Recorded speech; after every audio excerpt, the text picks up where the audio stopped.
Veteran waits. Then, chaos. A young employee steps forward, points at the medal on his chest, and yells, "You don't deserve to wear that medal." The sound of a medal hitting the floor. Spinning. Then silence. It wasn't just an act of disrespect. It was a moment where part of the silent veteran stories was ripped apart in public. But 7 minutes later, justice will arrive.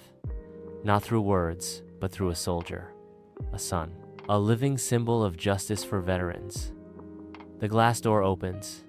An old man walks in, slim figure, faded khaki jacket, worn-out army boots. On his left chest, a bronze star, quietly catching the midday light. His hair is snow white. His hands tremble slightly, but his back remains straight, silent, steady. Every step he takes feels like walking through the pass-through jungles, flying bullets, and the voices of brothers in arms. His name is Walter Hughes, 76 years old, a Vietnam veteran, and today, he just wants to mail a package to his granddaughter in Chicago. But he doesn't know. This place is about to become the final battlefield he must face. No bullets, just contemptuous stares. At the service counter, Jake Morrison, young employees frustrated by the system lag. When he looks up, his eyes meet Walter's calmly, waiting at the end of the line. Jake mutters to a coworker, "Another old guy stuck in the past. Probably made that medal himself." A customer grumbles behind. "He's been standing there forever." "You're holding up the line, old man." I'm just waiting my turn."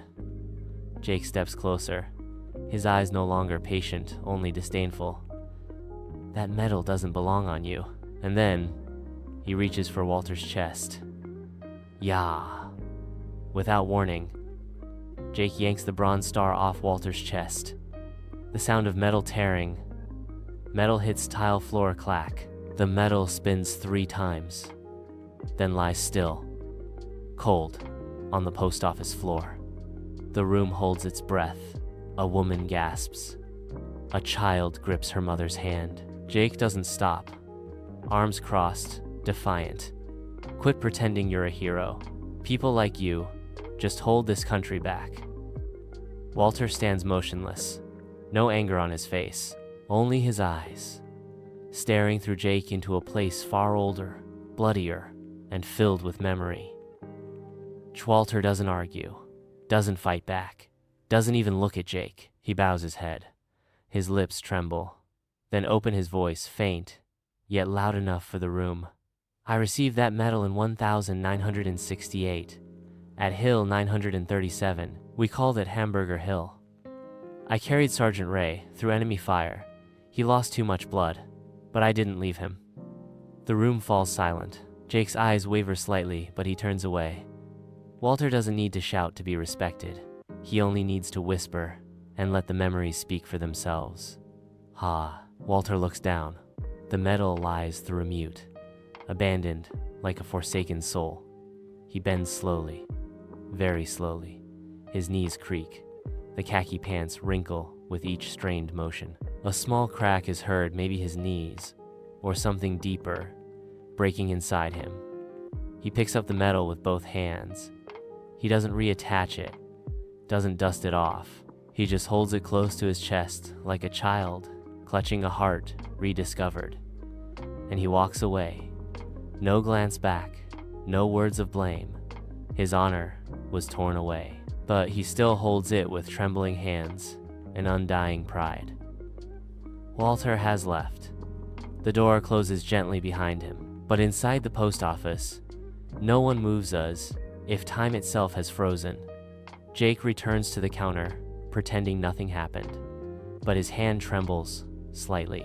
A flicker of shame creeps into his eyes. A little girl tugs at her mother's sleeve, whispering, "Mom, was he a bad guy?" The mother squeezes her daughter's hand tighter without answering. No one cues, no one speaks. 7 minutes pass, as if the room itself is being punished. Not by law, but by their own silence. They don't know. In just a few seconds, someone will walk in and turn everything upside down. The post office doorbell rings again, but this time, no one turns to look. Heads remain lowered until they hear it. Heavy, Deliberate footsteps, pressing firmly against the tile. A man in combat uniform, clear rank on his shoulder. A face carved from resolve, eyes that do not waver. Who is Jake Morrison? No one answers. No one moves. He scans the room, then raises his voice not to threaten, but to reclaim what was stolen. Who put their hands on my father? Jake lifts his head, his face pale. He slowly raises his hands in defense. I was just following protocol. Hey, was holding up the line. The soldier marches forward, each step a drumbeat in the silence. He stops just 1 arm's length from Jake, pulls out a weathered photo, holds it up. This is him, Walter Hughes, Private, 3rd Battalion, 101st Airborne. Bronze Star 4, carrying Scott, Ray under fire. Hill, 937, 1968. He doesn't need to speak to earn respect, but I will speak for him. You didn't just rip off a medal, you tore apart a piece of that man's soul. Jake steps back. No more excuses, no more smugness.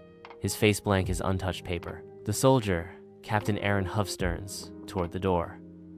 And there stands his father. Walter has returned. Still clutching the medal. His eyes don't accuse, just quietly lock onto his son's. Aaron walks forward. Kneels. Gently takes the medal from his father's hands. Says nothing. He rises. Reattaches the medal to his father's chest where it belongs. You're the reason I serve, and no one has the right to take that from you. No one. Jake stands frozen behind the counter, but this time, he cannot hide in silence. One by one, eyes turn toward him. No words are spoken, but every stare speaks clearly. We see you now. We were silent, but no more. From the end of the line, an elderly man steps forward. Wrinkled face, but eyes burning bright. I was in Quezon, 1969. I know what the Bronze Star means. He approaches Walter, raises his hand in a military salute firm and full of history, then quietly says, "We haven't forgotten, brother." Walter lifts his head. His eyes glisten, but no tears fall. Only the quiet rekindling of something once extinguished. The room is still, until a soft clap echoes. A woman near the door. Just one clap, measured and clear. Then another, a third. A younger man joins. Then another, and another. Soon, the entire room rises. Dozens of people from young to old clapping together. Not for a medal, but for a lifetime. The applause fills the room like a silent flag ceremony, like an unspoken vow renewed. Hi, Walter nods softly, turns to his son Captain Aaron standing tall like a flagpole in that post office. Aaron offers his arm. No words are exchanged, none are needed. Father and son walk toward the door, every step as if they're leaving a battlefield where honor has just been reclaimed. The automatic doors open, but before stepping out, Walter turns back, his eyes calm, warm. He nods just one seen quiet thanks, not because he needed their forgiveness, but because they needed his permission to be grateful. And with that nod, he gave it. The glass door closes behind Walter and Aaron, but the sound of applause still echoes in everyone's hearts. A young boy tugs his father's sleeve, whispering, "Dad, can I be like that soldier one day?" The father kneels down, looks into his son's eyes. If you learn to respect before you judge, then you've already started. That post office may have just been a place to send mail, but that day, it delivered a lesson, straight to the conscience of an entire town. Because sometimes, justice doesn't need a courtroom. It only takes one person brave enough to stand, and another willing to look back. Yacht. That day, there were no fines, no headlines, but justice spoken not through shouting, but through applause and quiet gratitude. The medal wasn't just pinned back onto a chest, it was reattached to the heart of a community that once looked away. At Justice for Veterans, we believe no one is too old to be protected. No silence is too late to be broken. Respect is not a gift, it's a duty. If you've ever seen yourself in Walter, or stayed silent like that crowd once did, leave a comment. I won't look away. Because justice doesn't belong to someone else. It begins with one look that refuses to turn away.